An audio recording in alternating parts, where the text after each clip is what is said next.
মৃত্যু আসার আগেই আপনার পরিবারকে যেসব বিষয়ে ওসিয়ত করে যাবেন।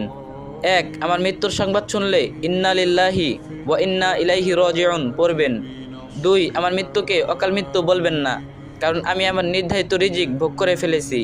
3. আমাকে নিয়ে বিলাপ মাতব করবেন না, জোরে জোরে কান্নাকাটি করবেন না, কারণ এটা সুন্নাহবিরোধী কাজ এবং রাসূল সাল্লাল্লাহু আলাইহি সাল্লামের কর্তৃক নিষিদ্ধ কাজ।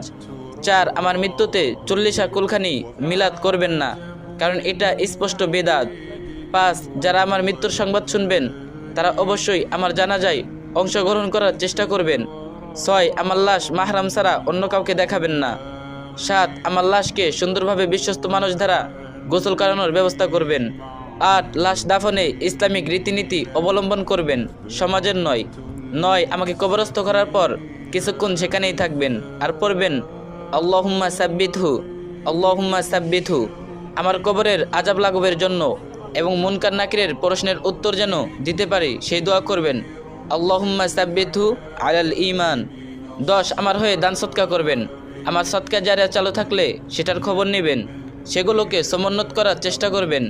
11. আমার মৃত্যু থেকে এই শিক্ষা নিয়ে ফিরে যাবেন, আপনারও সময় অতি নিকটে। 12. আমার ছবি কোথাও দিবেন না, আমার আইডি বা অন্য কারো কাছে ছবি থাকলে তা ডিলিট করে দিবেন। বাসায় আমার ছবি থাকলে ফেলে দিবেন, দেয়ালে ঝুলিয়ে রাখবেন না। 13. আমার পাওনা আমার পরিবারকে ফিরিয়ে দিবেন, না পারলে আমার জন্য সদকা জারিয়া করবেন, তাও না পারলে আজীবন আমার জন্য দোয়া করবেন, আমি ক্ষমা করে দিব ইনশাল্লাহ।